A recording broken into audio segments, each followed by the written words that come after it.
Ladies and gentlemen, we are back on the podcast. Listen, I'm excited for this. You already heard the intro already. You know she's a media host. You know she's one hell of a content creator. We got the one and only Barmel is in the building. What's going on, fam?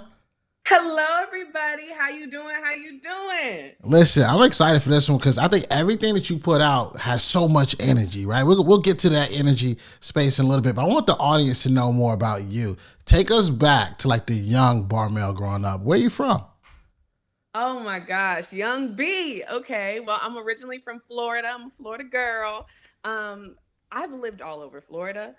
Born and raised in Fort Lauderdale, Pompano area, and then I've made my way throughout Florida. So Port St. Lucie, Orlando. Went to school at UCF. Got to travel and live in New York for like 1 year and then come back. Or rather, 1 summer. Child, I'm over here escalating my time.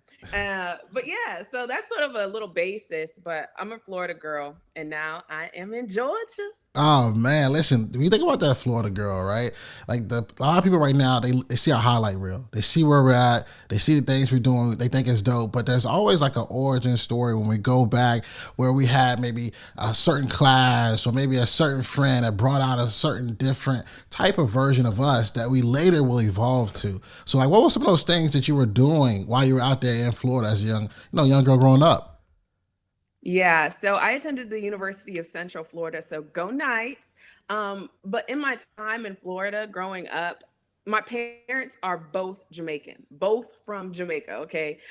So obviously I'm Jamaican. My parents have led such a wonderful example for me as to being a hard worker.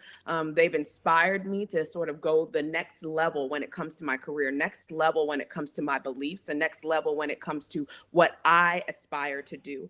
And with that solid foundation of thought process, I've been able to maneuver in different spaces in a very unique way, I would say.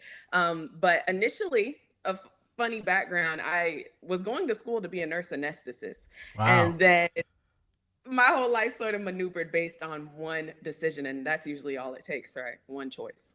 Absolutely. So that one decision, like what was it for you to say, you know what, I thought I was going to do this? Because a lot of people struggle with that, right? They think they're going to do a certain thing, then something happens, right? Like what was that uniqueness that made you say, you know what, I'm going to switch my entire career? hmm Uh, so for me, my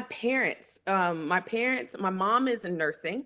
My dad has done nursing, he's done construction, he's done so many different things, right? And when it comes to my decision or choice as to what I would decide to do, um, I was looking for every alternative in order to maneuver, to be honest. When I was trying to decide to go from nursing into doing news, which is what I initially did, when I was choosing that, my friend had a really bad accident that sort of Wow. maneuvered me to saying, um, I was asking people in the hospital, do you enjoy your career? Do you like what you do? And they made a joke, right? They said, as long as I get a drink at night, I'm fine. And I already had the notion in my head that this wasn't for me. And I could feel like I was dimming down, like, just my personal light by going down that path, even though I was excellent in it. I was in all the groups, all the organizations. I was doing so good, but I wasn't happy. So then I just decided after that day that's all it took, and then I just maneuvered into something different. And my parents, if you had Jamaican parents, if you got Caribbean parents, you already know how they are. They'd be like, "Oh well, maybe you should be doing medical, lawyer, any of that." Mm. But I had to tell them this is what I've decided, and that's that. Absolutely. Right. Yeah, I'm a yeah. very headstrong person. Listen, when we talk about like some of the things that you're doing now, right? You did the news, you were enjoying the news, but what stood out to me the most when I thought about, hey, I want to get her on the show, is that even in those settings where people will be proper, they will be corporate. Barmel was being Barmel, and I think that alone shows a whole different type of personality that you can be you and truly stand out. Like for the listener right now that's struggling with being themselves, what would be the Mhm. advice that you would give? I would advise them to live outside the box and not choose to conform. You know, I think a lot of the time we're used to walking the line of what everybody does. In order to be uniquely yourself, you need to be a visionary. You need to own being weird and that being okay. You know, I've chosen to live outside the box because that's where it makes me most comfortable. But I'm not going to lie and say this wasn't a journey. Like, I progressively had to learn how to be comfortable with being me. And, you know, as you graduate school, as you get into that next level of your life, I think it's really important to just have a moment to yourself to be real, to be not rational, but real. Meaning, and when I say real, I mean imagine, use your greatest imagination and decide, first of all, where am I at? Am I where I want to be? Am I around the group of people that are going to elevate me to that area? And then lastly, you know, what is in my imagination that I want to curate? If I wasn't being realistic, who is it that I could be? And where is it do I see myself actually? Without putting limitations on that. And I think that's what will help you sort of maneuver your mind and your space in a different way. Man, you up here already giving a master class, right? Someone's writing down, all right, step one, now step two. I mean, you're giving the game. And I like that because one of the things that stood out to me the most from what you just said was the ability to like recognize, hey, I might have to get me some new friends, might have to get around a new circle. I remember, you know, when I think about where I was a year ago, when I was working, you know, those corporate jobs, you know, people they see 60, 70, $80,000 and they say, oh, could be a good life. But once you get around some new friends who are doing that in a day or way more, your whole thinking changes, right? What would be your tips, you know, in your strategy of giving someone advice on elevating their circle, on finding the right friends? Finding the right friends. That's a hard topic, right? Um, I think you have to identify if the people that you're around are really elevating you and just be real about that. Like, are the people that you are around feeding into you first and foremost? Do you feel like you're receiving value? All relationships, I don't care what anybody says, they need to be mutually beneficial. Mutually beneficial in the fact of not necessarily someone giving something to you, but are they making you happy? Do you feel like your cup is filled? Are you being spiritually elevated in their presence? Or are you feeling like you're down, you're dragged? Like every time you hang around this person, nothing good is coming out of it. That's a real checkup on yourself and a checkup on your friend group. And what ends up happening is you end up being the people that you're around. If you want to elevate your pockets, if you want to maneuver to more money, you need to be around people who are making more money than you. Mm. And then you're going to force yourself to, well, actually, you're going to learn. You're going to learn more information from them and you're going to force yourself out of your comfort zone and then elevate in that perspective. And I've always, sometimes it can be uncomfortable being in those spaces, but I think it's important at all times to push past discomfort because that's where growth is, right? Oh, absolutely. I mean, you got to push past that. I mean, when you feel like you're in an uncomfortable position, you're probably in the right space to kind of really learn what's next for you, right? You know, what Yeah. stands out, you know, once you got those friends, once you have the elevation, you know, another thing that you do very well, and I know our audience is always asking about this topic, is showing up on camera and showing up on camera with confidence. You know, I scroll through your media posts, and our audience loves to go through show notes. They're already on your Instagram. They're already going through it right now. And there's a sense of confidence in everything that you're doing. You know, how did you develop that? The way I developed my confidence was just being unafraid to be authentically me. I live in the realm of authenticity. I live in the realm of just genuinely being happy and choosing to showcase my light. And knowing that the light that God has instilled within me is so imperative to share, right? And not to be selfish with that. Um, it's okay to be weird. It's okay for people to think you're weird. I think that's cool. You know what I'm saying? And what the reality is when people identify you as maybe odd or weird or like, why is she so jolly all the time? I think it's at times them wishing that was within them and them Mm. wishing that they could be as expressive as they want. And I'm telling you today, that's a level and that's a course that you can take. That is something that you can embrace. Um, if you decided today to just shed everything and do exactly how you actually felt, I would love to see the direction of where your life would go. Man, listen, you preaching right now to the choir. There's a lot of people right now who want that direction, who want that sense, and you're helping them right now go through that. There's also having confidence is one thing, right? You can have the confidence, you can show up on camera, and say, "Hey, I'm going to do this," but let's be honest. Often at times people lack the energy. Like, are you doing certain things? Are you doing jumping jacks? Are you jumping on a trampoline? Like, how you got the energy you got in these posts? Help us out, fam. I think it's unique to everyone, but for me, I mean, I've done so many things as a child that has sort of amplified my energy. I was a cheerleader for a second. I did gymnastics. I did track. Like, I'm just always on 10, in a good way though. But some things that really help maneuver my space and keep my mental energy positive, I would definitely say is being grateful, having gratitude, and putting God first.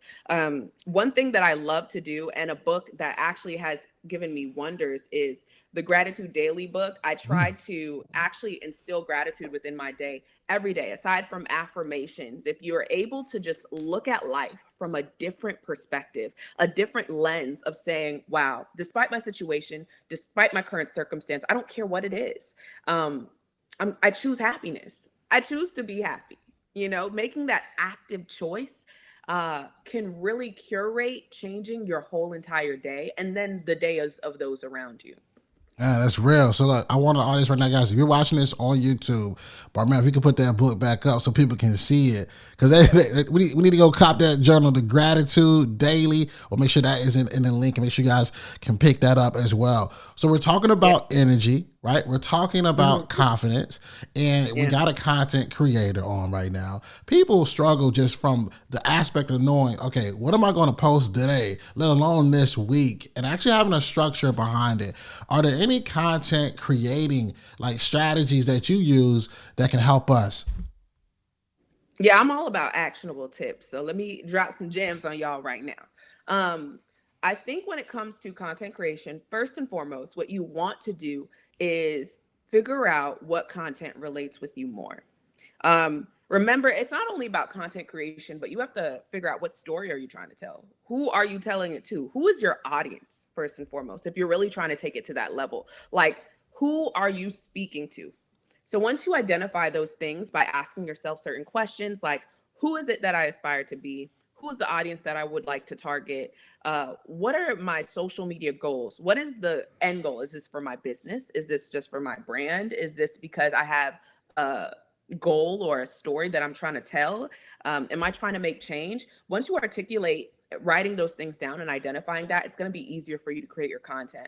Another thing that I would say is when it comes to reels, you want to, first of all, reels are the moneymaker right there. That is going to be your gold, okay? Because people, I mean, static photos are cool, but people really like when they feel like they're engaged with you. So I would advocate for you creating reels.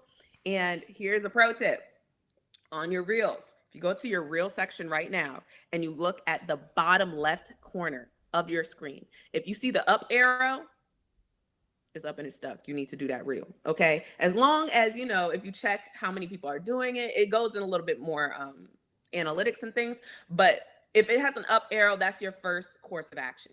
If it has an up arrow, that means it's trending and you want to do that reel. Another thing with Instagram as well as TikTok to know is that they care about original sound. So if you have that energy that we were talking about, that vivacious personality, make some original sound. That is where the future is going. People love to see the originality, the authenticity of you. So definitely do that. I would advocate for that as well. But those are some pro tips that I would give. And definitely on hashtag raise the bar, we're going to be breaking down some of that stuff too. I have someone that I want to bring on that I think would be perfect to break down some social media tips. That's dope. Listen, we're gonna get into raise the bar, but listen, and there's very few times I've had somebody on the show where they say something. I'm like, all right, let me see what they talking about. Why are we still talking? And I was doing it, and I noticed on the reels, I saw a couple of the up arrows. So when you say the up arrow on the reels, does that mean that it's just trending sound? Does that mean a lot of people are using it? Can you clarify that again for us? So that means that it is a trending sound. And that means that, I mean, yeah, it's a lot of people are using it, but you want to find ones that are like maybe kicking off in the trend, so that way the algorithm will maybe put you up a little bit more. Let me see if I can go on my Instagram real quick and just show y'all, for those who are watching on YouTube, if I can showcase exactly what I mean. So let's see. So this is a one that I did recently. Oh, I see it. I see it. And you see it. It's, oh wait, other corner, right over there. Yep. Then that's what you want to do. You want to try to find ones like that. And actually, let me go a little bit deeper. Let me click the sound. Let's pause this sound. And you can see that there's like 6,358 reels that's done this. Wow. Not too many. You know what I'm saying? Yeah. Right now my phone isn't loading all of the numbers that everybody has on here, but not too many. And that means that you have the capability to potentially be the top one on there, aside from the original sound itself. So that's powerful. That's really good. No, for real. Oh, listen.